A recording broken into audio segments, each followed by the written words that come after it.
이 시간에 본문을 바탕으로 교만을 물리치고 겸손히 섬기려면 이라는 제목으로 하나님 말씀 증거하겠습니다. 벌써 한 20년도 훨씬 지난 때의 일인데요. 제가 교육 전도사로 첫 사역을 시작했던 교회에서 유초등부를 담당했던 적이 있었습니다. 그때 이제 아이들 찬양곡들 중에서 정말 은혜로운 찬양이 많구나라는 것을 새삼 느꼈던 그런 시간이 있었는데요. 요즘 또 아이들 찬양이 매우 쉽지만 단순하지만 왜 꽤 은혜로운 그런 찬양들이 있거든요. 요즘 또 한 번씩 흥얼거리곤 하는 그런 찬양들이 있습니다.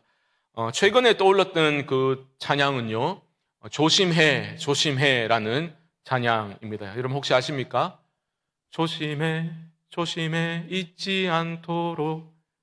모르시는군요. 그때 서울에 사역해가지고 제가 그 가사가 이렇습니다. 잊지 않도록 나의 가진 모든 것이 하나님 은혜, 나의 하는 모든 것도 하나님 은혜, 조심해 조심해 잊지 않도록 하나님의 크신 은혜 잊지 않도록. 요즘 새벽에 우리 신명기 말씀을 묵상하고 있지 않습니까? 여러분 신명기라는 책 제목에서 신자가 한자어로 무슨 신자인지 아십니까? 매울 신, 이렇게 하면 안 되고 믿을 신이겠지라고 보통 생각하시지만 거듭할 신입니다. 되풀이할 신입니다. 그러니까 신명기라는 책은 이제 젖과 꿀이 흐르는 가나안 땅을 앞둔 이제 이스라엘 백성들을 향해서 모세가 신신당부하는 세 편의 설교가 담긴 책이 신명기라는 책이거든요. 이제 약속의 땅에 들어가면 되거든요. 물론 차지할 일이 남아있지만 이스라엘 백성들은 한껏 기대감에 부풀어 있었습니다. 그런 사람들을 향해서 모세가 그렇게 얘기하는 겁니다. 기대하는 것도 중요하지만 기대보다 기억하는 게 훨씬 중요해 말하는 겁니다. 무엇을 기억하라 합니까? 계속해서 기억하라, 잊지 말라, 그런 동사가 나오거든요. 모세가 반복해서 강조하는 것은 아무리 젖과 꿀이 흐르는 땅에 들어간다 할지라도, 그 땅을 차지한다 할지라도 하나님 말씀을 잊어버리고 은혜를 잊어버리고 그 가나안의 풍요로움에 젖어 살게 되면 무슨 소용이 있겠는가, 의미가 있겠는가. 그래서 은혜 잊지 말라고, 말씀 잊지 말라고, 기억하라고 그런 당부를 했던 겁니다.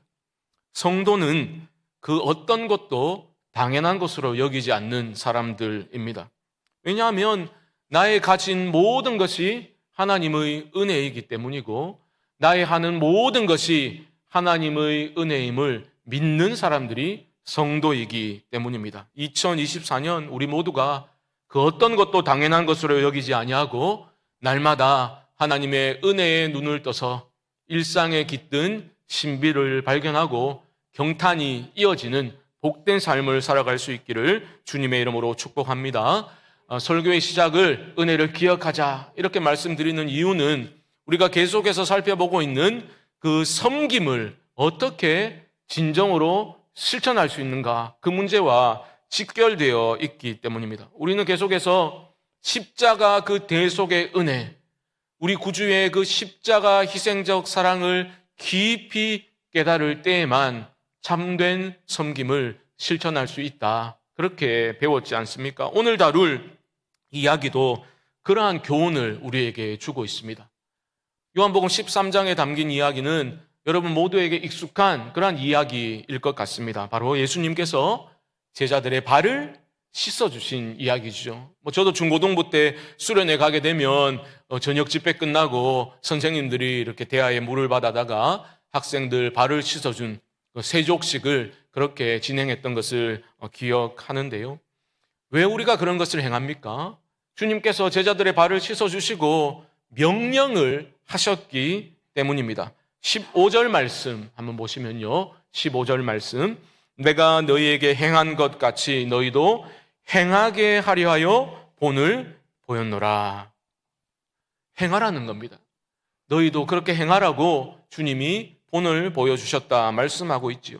여기서 우리가 주의해야 할 것은 주님의 이 명령을 단순히 윤리 도덕적인 차원에서 그래 겸손히 좀 서로를 섬기자 이런 적용으로만 마무리하면 곤란하다는 말씀을 먼저 드려야 할 것 같습니다. 무슨 말이냐면 주님은 즉흥적으로 제자들에게 겸손이라는 덕목을 좀 가르쳐 줘야 되겠다 싶어서 그런 행동을 하신 게 아니다라는 겁니다.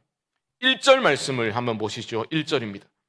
6월절 전에 예수께서 자기가 세상을 떠나 아버지께로 돌아가실 때가 이른 줄 아시고 세상에 있는 자기 사람들을 사랑하시되 끝까지 사랑하시니라.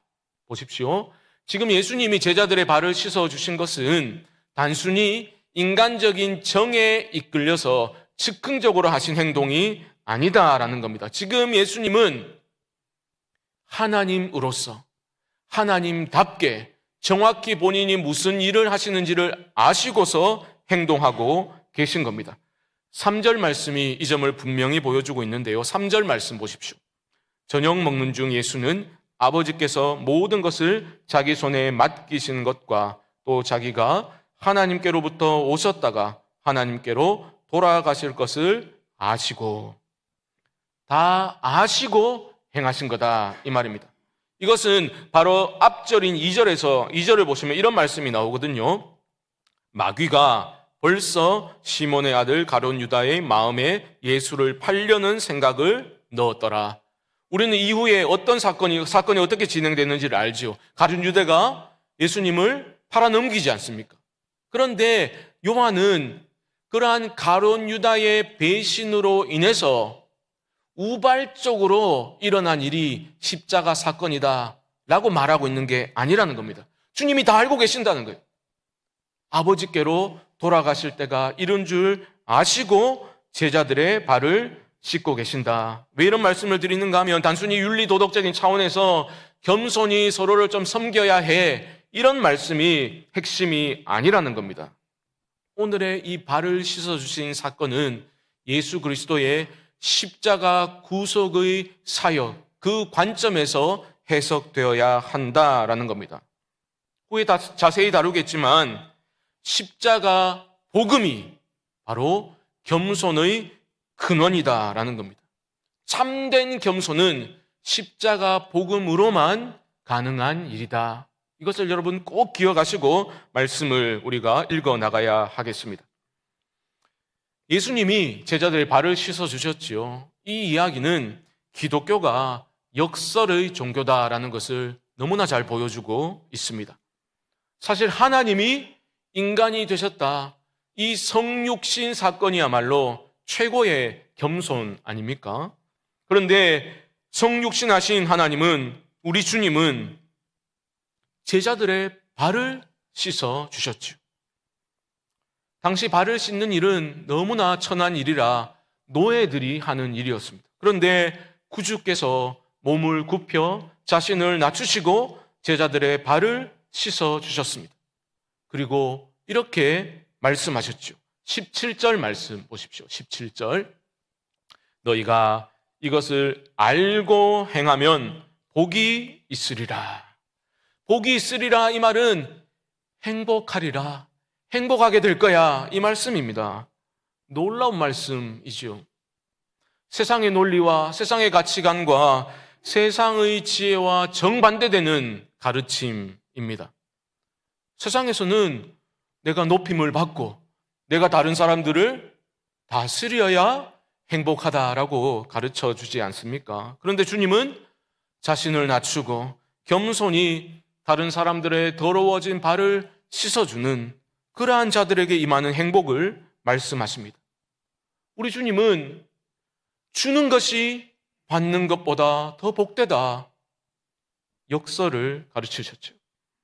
다른 이들을 위해서 내가 가진 것이 적더라도 다른 이들을 위해서 베풀고 섬기는 삶에 깃드는 행복을 말씀하십니다. 기독교가 역설의 종교인 이유가 바로 여기에 있는 거죠. 우리 믿음의 대상, 신앙의 대상이신 예수님의 삶 전체가 역설이었기 때문입니다.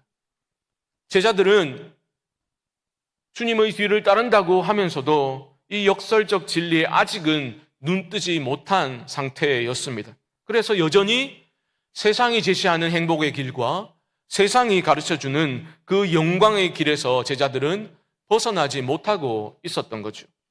누가복음을 읽어보면요, 이 마지막 저녁 식사 자리에서 제자들 간에 큰 다툼이 일어났다라고 기록하고 있습니다. 누가복음 22장 24절 말씀 보시면 또 그들 사이에 그중 누가 크냐 하는 다툼이 난지라.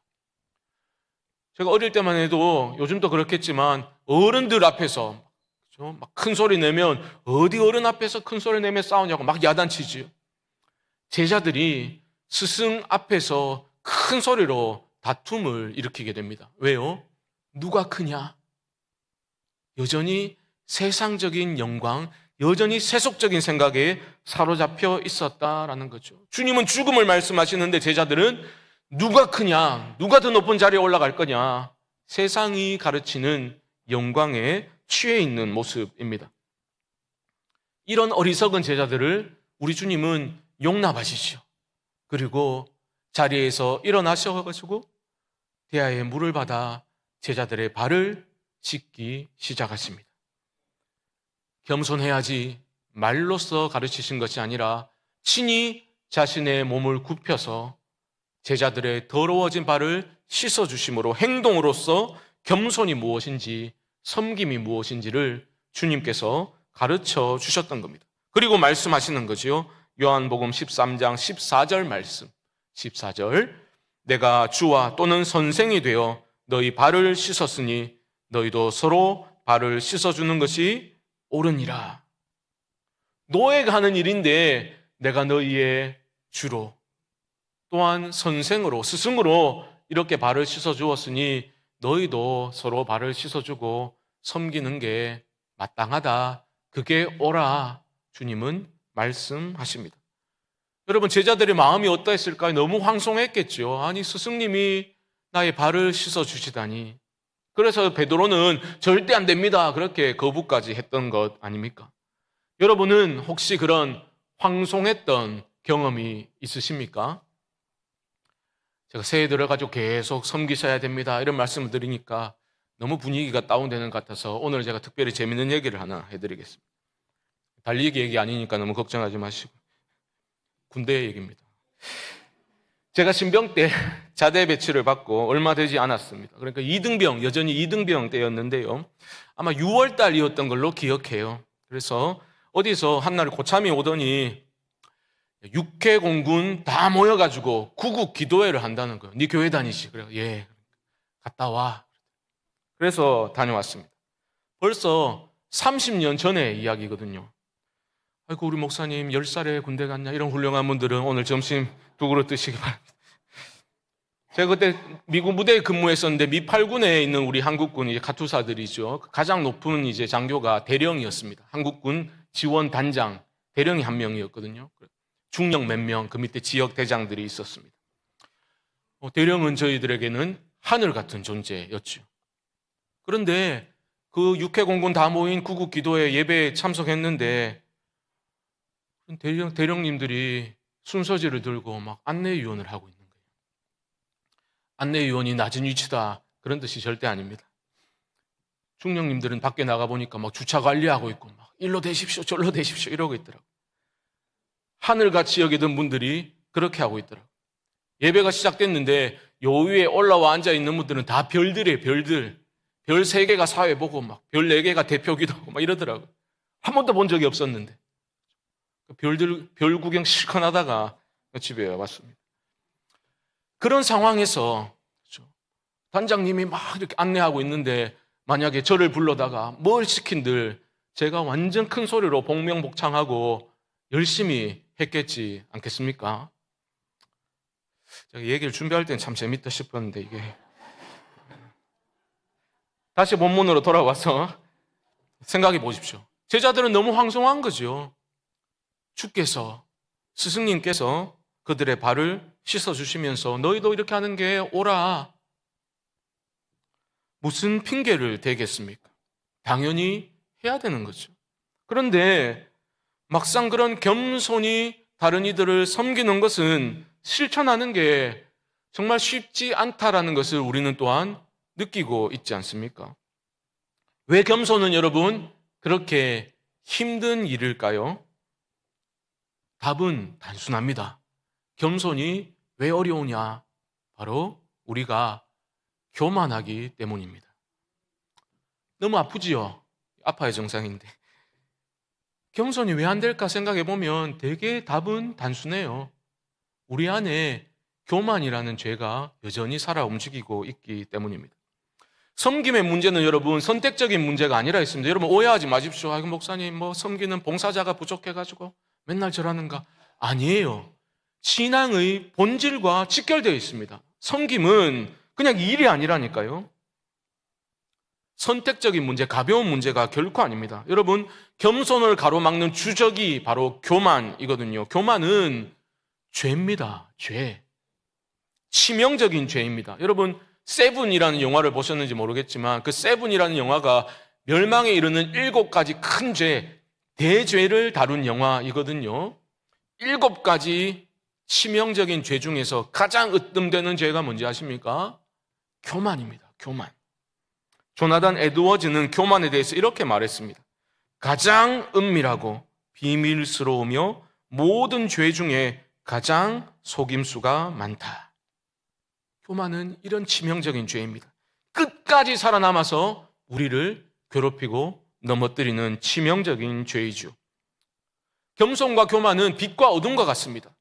교만이 죽어야 겸손이 살아나게 됩니다. 여러분 교만한 사람은 절대로 참된 섬김을 실천할 수 없습니다. 땀 흘려 일할 수는 있겠죠. 다른 사람들 아이고 저 사람 겸손하다 말할 수 있겠죠. 하지만 하나님은 아십니다. 여러분 교만이 무서운 게 왜 그런가? 교만은 내가 성공적으로 잘 나갈 때도 교만할 수 있고 내가 완전히 밑바닥으로 내팽겨쳐지고 실패할 때도 고통 중에서도 교만할 수 있기 때문입니다. 성공할 때 자만하게 되죠. 자기 과시하게 되죠. 자기 의를 드러내게 되죠. 교만이죠. 교만은 다른 이들을 멸시하죠. 바리새인들이 그랬잖아요. 자기 의를 드러내면서 다른 사람들을 멸시했잖아요. 교만은 관계를 파괴하게 됩니다. 자기에게만 집중하게 됩니다. 실패할 때도 마찬가지입니다. 신세한탄을 늘어놓지요. 자책합니다. 자신을 깎아내립니다. 이것도 사실 잘 살펴보면 교묘한 자기 과시의 형태일 수가 있는 거죠. 내가 실패할 때도 교만할 수 있습니다. 나는 이 정도로 살 사람이 아니라는 거죠. 사람들이 그렇게 말해주기를 바라는 거죠. 그런 것들을 통해서 확신과 인정을 얻고 싶어하는 그러한 모습이 내 안에 살아 움직이고 있다면 그 또한 교만이라는 죄 때문에 일어나는 일입니다. 이처럼 교만은 성공할 때든 실패할 때든 언제든지 나타날 수 있기 때문에 우리의 마음을 장악할 수가 있습니다. 교만에 물든 사람은 한마디로 관종입니다. 관종. 자기 생각에 사로잡혀 있기 때문이죠. 여러분 교만한 사람은 자기 생각을 너무너무 많이 합니다. 하지만 겸손한 사람은 그렇지 않죠. 여러분 겸손이라고 하면 우리는 아이고 어디요 이렇게 자기를 낮춘다고만 생각하지만 겸손하다는 말은 자신을 덜 중요하게 생각한다는 뜻은 절대 아닙니다. 정확히 표현하면 겸손은 자신을 덜 생각하는 겁니다. 덜 중요하다고 생각하는 게 아니라 자기 생각을 덜 하는 거예요. 그게 겸손입니다. 자신을 너무 많이 생각하고 자신에게 집착하는 교만과는 달리 겸손은 자기를 잊는 것이라 할 수 있겠죠. 잊어버리는 겁니다. 하지만 이것은 나의 소멸은 아닙니다. 허무주의도 아닙니다. 참된 겸손에는 여러분 기쁨이라는 독특한 특징이 발견됩니다. 그러므로 저 사람 정말 겸손해. 그런데 그 사람이 얼굴에 수심이 가득하고 기쁨이 없다면, 웃음이 없다면 참된 겸손이 아닐 가능성이 매우 높습니다. 여러분 예배 마치고 나가시면서 1층에서 오늘 겸손이라는 책을 판매할 건데 꼭 한번 사서 일독해 보실 것을 권면합니다. 꼭 책 나눔에 못 오시더라도 얇은 책이니까 읽어보시면 좋아요. 그 책의 겸손이라는 책의 부제가 나를 내려놓는 기쁨이거든요. 나를 내려놓는 기쁨. 왜 기쁠까요? 하나님 안에서 더 큰 영광과 만족을 맛보게 되면 다른 사람들을 시기 질투하고 비교하면서 우쭐할 필요도 없고 주눅들 필요도 없는 거죠. 그리고 사람들의 관심 받기를 갈망할 필요가 없어지는 겁니다. 자기 생각을 덜 하게 되는 거죠. 참으로 겸손한 사람은 다른 사람들 안에 깃든 하나님의 은혜의 증거들을 발견하는 것을 좋아합니다. 다른 사람들이 잘 되면 막 배 아픈 게 아니라 참된 겸손의 사람은 진정으로 기뻐해 줄 수 있죠. 다른 이들의 성취를 기뻐해 줄 수 있는 참으로 겸손한 사람이 가장 복음적인 사람인 거죠. 우리 중 누가 교만하고 싶은 사람이 있습니까? 그렇죠. 다 겸손하고 싶죠. 질문은 이겁니다. 어떻게 하면 교만을 벗어버리고 겸손히 살아갈 수 있을까? 여러분 꼭 기억하십시오. 복음이 모든 겸손의 진정한 근원입니다. 결론은 늘 비슷하죠. 성도의 겸손은요, 그리스도의 십자가 복음의 능력으로만 가능하다라는 것입니다. 여러분, 좀 더 설명드려 보겠습니다. 여러분이 예수 그리스도를 구주로 영접했을 때, 그때 회심의 때를 한번 생각해 보십시오. 그때 복음을 듣고 믿음으로 예수님을 받아들였을 때 내 안에 무슨 일이 일어났습니까? 믿음의 눈이 열리게 되는 거죠. 이전에 어둠에 거할 때, 예수님 알지 못했을 때 보지 못했던 것들을 성령님이 밝히 보여주셨습니다. 이것을 바울은 복음의 광채라고 말하는데요. 고린도후서 4장 4절 말씀 자막이 준비되었을 건데 보십시오. 함께 읽읍시다. 시작. 그 중에 이 세상의 신이 믿지 아니하는 자들의 마음을 혼미하게 하여 그리스도의 영광의 복음의 광채가 비치지 못하게 함이니 그리스도는 하나님의 형상이니라. 아멘. 예수님 모를 때는 복음의 광채가 내게 비치지 않았어요. 보지 못했단 말입니다. 사탄의 손아귀에 잡혀 살 때는 보지 못했던 그리스도의 영광의 복음의 광채를 이젠 보게 된 것 아닙니까? 그때 내 안에 무슨 일이 일어납니까? 결정적으로 교만이라는 죄가 무너지게 되는 겁니다. 회심의 때를 생각해 보시면 여러분 이해가 되실 거예요. 그때 내가 구주의 십자가를 생각하고 바라보았을 때 내 안에 어떤 마음이 들었습니까? 겸손한 마음이죠. 구주께서 십자가에 달리신 것은 우리를 위함일 뿐만 아니라 우리 때문에, 내 죄 때문에 구주께서 달려 죽으셨구나. 그러한 깨달음으로 인해서 눈물이 나고 기도하는데 우리 안에 어찌 교만이 있을 수 있겠습니까? 그때 우리 겸손했다고요. 그 대속의 은혜, 십자가의 그 희생적 사랑, 감격해서 눈물, 콧물 흘리면서 그저 감사합니다. 남은 인생 주를 위해 살겠습니다. 그런 결단이 우리 안에 있었지 않습니까? 그런 결정적인 무너짐이, 교만이 무너지는 일이 회심의 때에 일어난다고요. 하지만 여러분, 그 이후에 어떻게 됩니까? 회심 이후에 여전히 내 안에 교만이 살아 움직이고 있음을 우리는 느끼며 살아가고 있죠. 그건 여러분 당연한 겁니다. 예수 믿고서도 내 안에, 지금도 우리 안에는 성령의 소욕과 육체의 소욕이 싸우고 있다고요. 마찬가지입니다. 교만이라는 그 죄는 일평생 우리가 싸워 죽여야 하는 죄라는 거죠. 그 싸움이 평생 있는 겁니다. 그것을 가리켜 성화라고 말하지 않습니까? 여러분, 성화와 성숙에 대해서 오해하시면 안 됩니다. 단번에 이루어지는 일이 아닙니다. 평생의 싸움이라는 거죠. 믿음의 선한 싸움을 우리는 계속해서 싸우는 겁니다. 결정적으로 무너졌지만 여전히 이루어지고 있는 싸움이라는 거죠. 그러므로 우리는 날마다 나 자신을 십자가 앞에 세우고 또 세워야 하는 겁니다.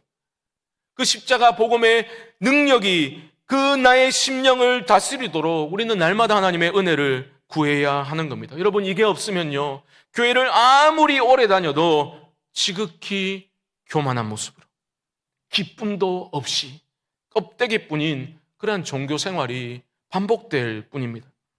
어느 목사님 그런 말씀 하시대요. 처음에 예수 믿고 은혜 받아가지고 너무 감사해서 아이고 내가 누구간데, 이러다가 어느 순간부터 내가 누군데 이렇게 변질된다고. 내가 누구간데 해서 내가 누군데. 변질되면 안 되는 거죠. 성화와 성숙을 여러분 오해하시면 안 됩니다. 내가 신앙 연수가 얼만데 이제 좀 알아서 신앙생활 잘하자.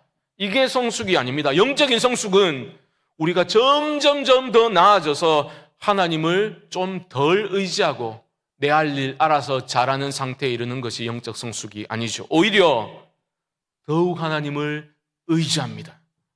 주님을 전적으로 매사에 주님을 의존하는 법을 배우는 것이 참된 영적 성숙이라는 거죠. 우리 할렐루야 찬양도 오늘 찬양을 은혜롭게 너무 잘하셨죠. 지난 주일에 찬양 제목이 무엇이었죠? 주여 익하지 말고 충만. 참된 겸손은 난 예수로 충만하네. 세상 모든 것들도 부럽지 않네. 세상 모든 풍파도 두렵지 않네. 난 예수로 충만하네. 영원한 왕 내 안에 살아 계시네. 예수로 충만하고 그 예수 그리스도가 나의 주로서 나의 왕으로서 내 삶을 다스릴 때에 우리는 참된 섬김을 실천할 수 있게 되는 겁니다. 나를 내려놓을 수 있죠. 예수로 가득하면 자기를 내려놓게 되는 겁니다. 겸손히 그리스도를 따라 섬기는 삶을 살아가게 되는 거예요. 우리가 잘 아는 찬송가 가사처럼 십자가 내가 처음 볼 때에 나의 마음에 큰 고통 사라져 오늘 믿고서 내 눈 밝았네.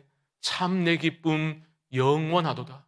그 영원한 기쁨은 날마다 나 자신을 십자가 앞에 세우고 십자가를 바라보고 또 바라볼 때 일어나는 변화임을 여러분 기억하실 수 있기를 바랍니다.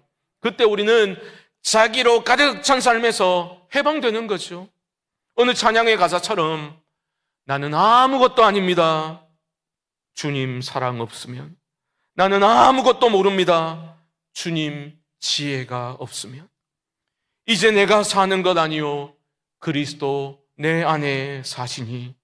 그런 믿음으로 겸손히 고백하게 될 겁니다. 그때 우리는 모든 일이 나 중심으로 진행되고 흘러가야 한다는 교만한 생각이 무너지게 되는 거죠.